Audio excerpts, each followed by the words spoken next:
My name is Matthew Collins. I'm 34 years old, and for 6 years and 4 months, I was the ghost that kept Victoria Sterling's empire running. Every morning at 6:47 a.m., I'd walk through the glass doors of Sterling and Associates on Michigan Avenue, Chicago, with her triple shot espresso in hand.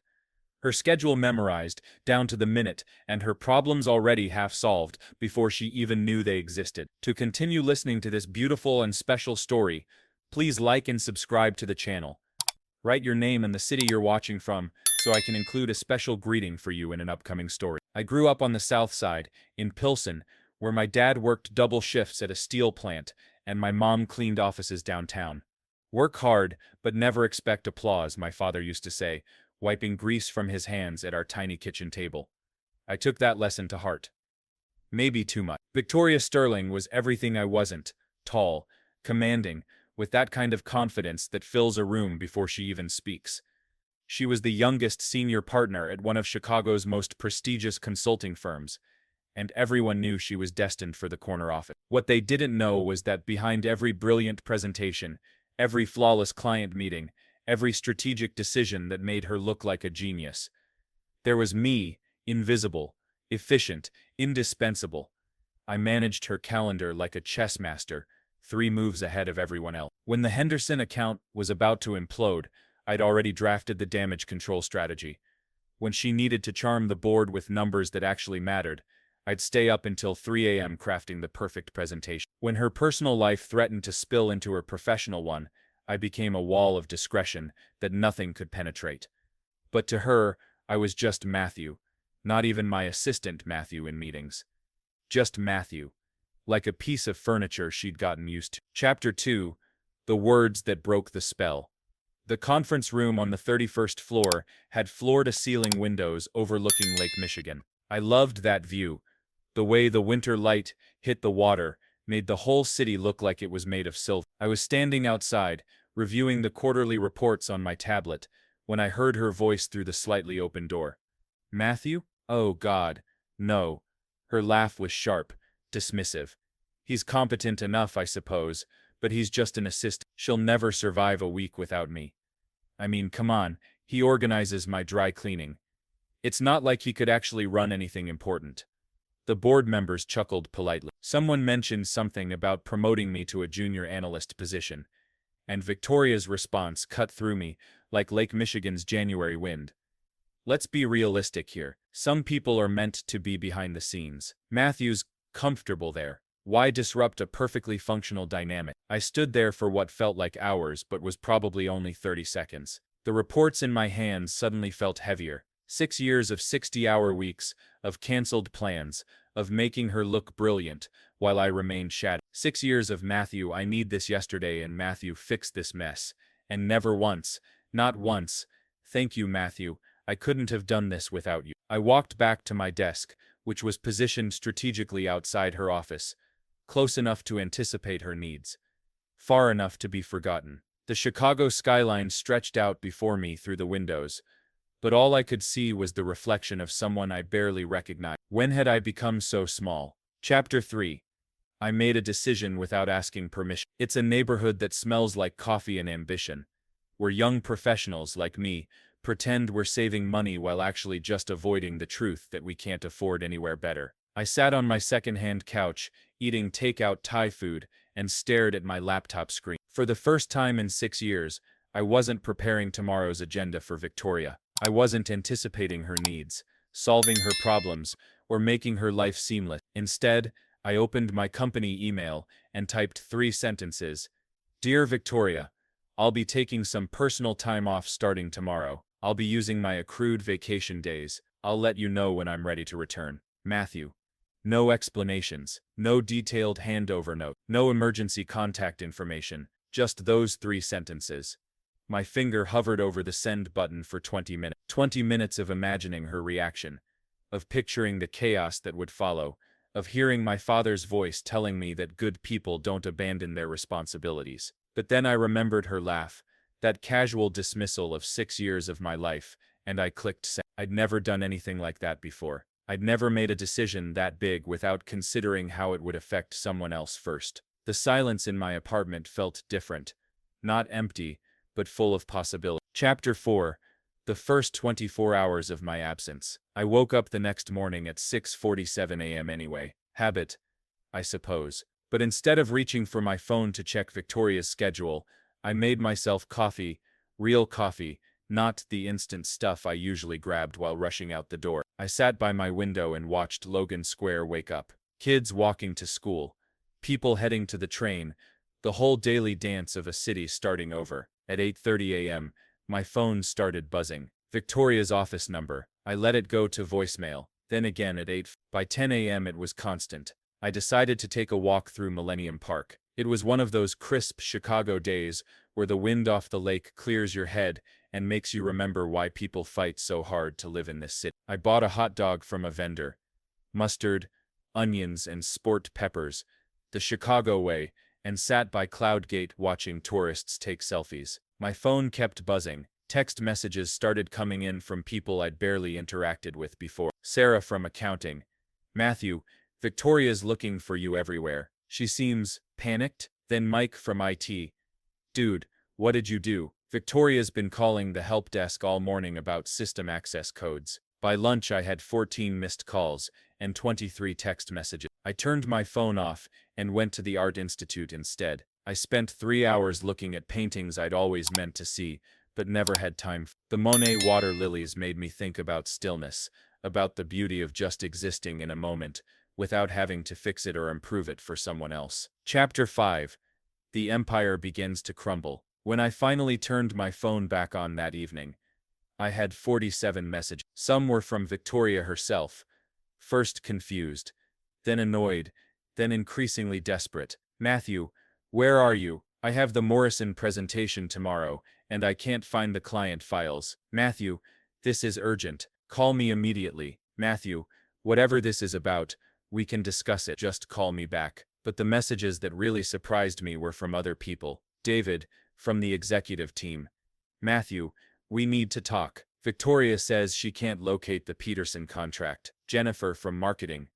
Is it true you're not coming? Victoria's been asking me about campaign timelines I've never even heard of. The next morning, I decided to venture out again, this time to Lincoln Park Zoo. It's free, it's peaceful, and it's where my mom used to take me when I was a kid, and she wanted to show me that beautiful things didn't always cost money. I was watching the polar bears when my phone rang with a number I didn't recognize.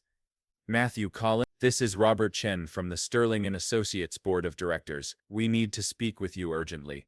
Even in that first conversation, I could hear the panic underneath his professional composure. Projects were stalling. Client meetings were being postponed. Nobody could find critical files that apparently only existed in my filing system, a system I'd created to make Victoria's life easier, but had never documented for anyone else. Where exactly are these files? He asked. In my desk, in my computer, and in my head. I told him honestly. 6 years of institutional knowledge doesn't just transfer overnight. Chapter 6. They offered me money to come back. By day 3 they were offering me a raise. By day 4, they were offering me a promotion. Robert Chen called again, this time with the HR director on the line. Matthew, we've been reviewing your contributions to the company, and we think we may have undervalued your position. I was sitting in a coffee shop in Wicker Park, watching people my age hustle between meetings, checking phones, living the kind of life I'd been living. For the first time, I felt like I was observing from the outside instead of being trapped inside the machine. What exactly are you offering? I asked, genuinely curious. Senior administrative manager position, 30% salary increase, and your own office. Victoria agrees this would be beneficial for the entire team. I almost laughed. Victoria agrees. Of course she did. Now that her world was falling apart, suddenly I was worthy of an office and a title. I appreciate the offer, I said, stirring my coffee slowly, but I'm not ready to make any decisions yet. The truth was, I was starting to see how much of my life I'd given away. Not just my time. That's what jobs require. But my sense of myself, my opinion of my own worth, my belief that I deserve to be seen and acknowledged. Somewhere along the way I'd convinced myself that being indispensable behind the scenes was enough. But indispensable to whom, and at what cost? Chapter 7. Victoria finally called her. On day 5, Victoria called me directly. Her voice was different, smaller, less commanding than I'd ever heard it.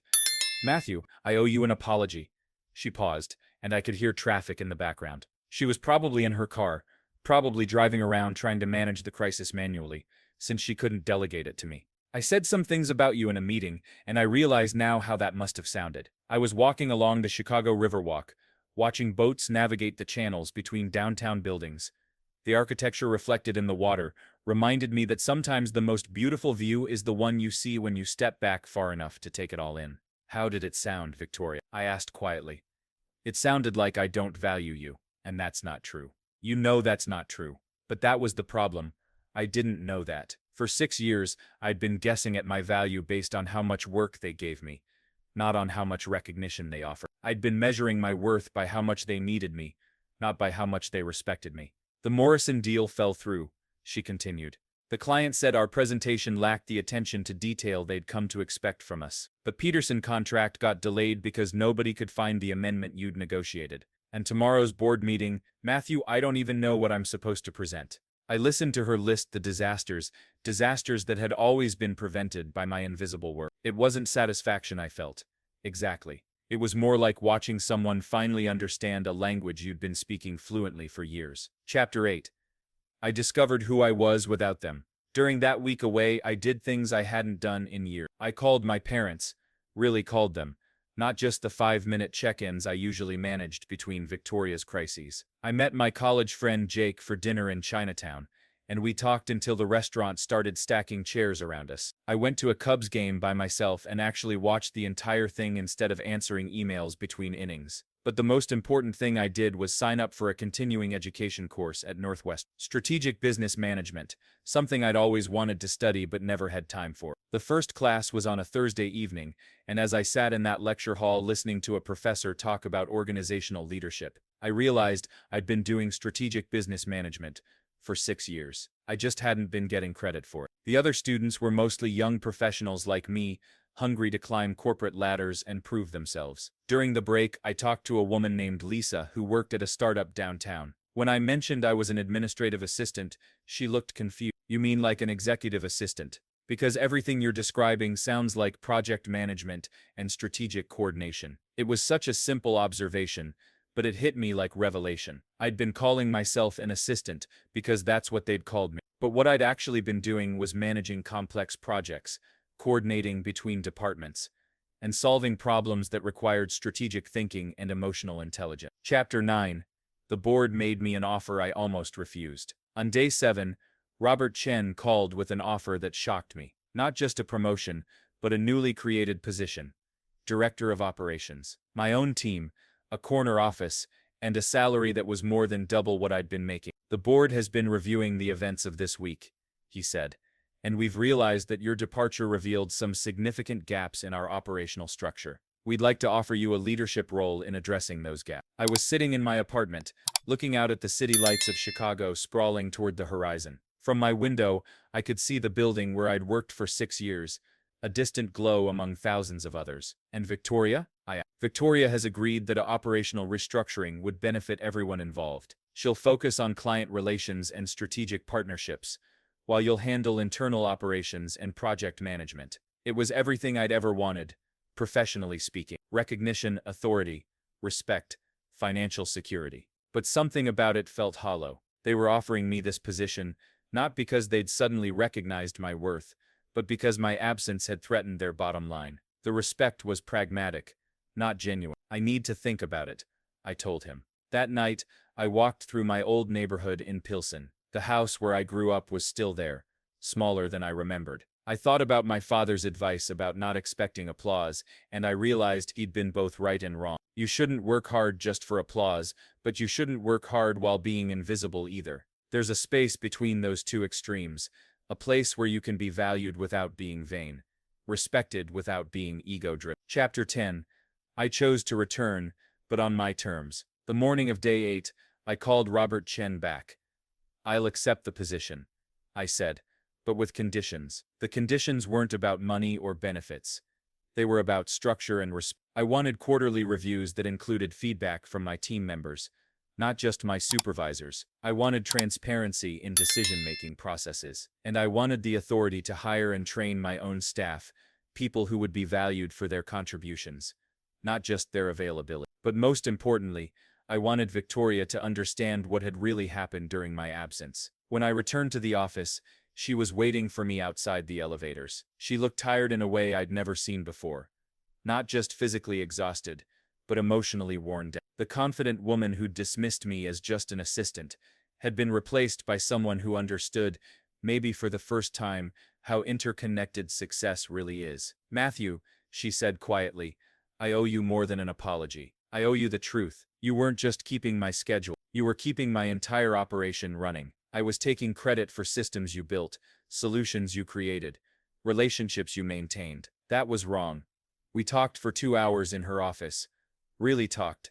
Not just the functional exchanges we'd had for 6 years. She admitted that she'd been so focused on climbing the corporate ladder that she'd forgotten the people who were helping her climb it. I admitted that I'd been so focused on proving myself indispensable that I'd forgotten to advocate for my own advancement. By the end of our conversation, we'd established something new. Not the old dynamic where I anticipated her needs, while remaining invisible, but a partnership where my contributions were acknowledged and my professional growth was supported. 6 months later, my team has grown to 12 people. We've streamlined operations so effectively that client satisfaction scores have increased by 40%. And Victoria and I work together as colleagues, not as boss and shadow. The most surprising thing, though, was discovering that leaving wasn't really about proving my worth to them. It was about proving my worth to myself. For 6 years, I'd been so busy making someone else successful that I'd forgotten to notice my own success. I'd been so focused on being indispensable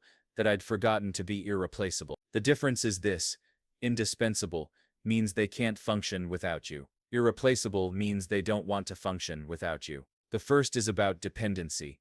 The second is about choice. My father was right that you shouldn't expect applause for doing your job, but he didn't mention that you shouldn't accept being invisible either. There's a space between those extremes where good work is recognized, contributions are valued, and people are seen for who they really are. Chicago winters are still brutal, and the wind off Lake Michigan still cuts through your coat like a knife. But when I walk through those glass doors on Michigan Avenue now, I'm not a ghost keeping someone else's empire running. I'm building something of my own, one visible contribution at a time. Sometimes the most powerful thing you can do is nothing at all. Sometimes you have to step away to help people see how much space you were actually taking up. And sometimes the best way to prove you're indispensable is to show them what life looks like when you're gone. They begged me to return within 48 hours, but it took me 8 days to remember who I was without them. Those extra 6 days made all the difference.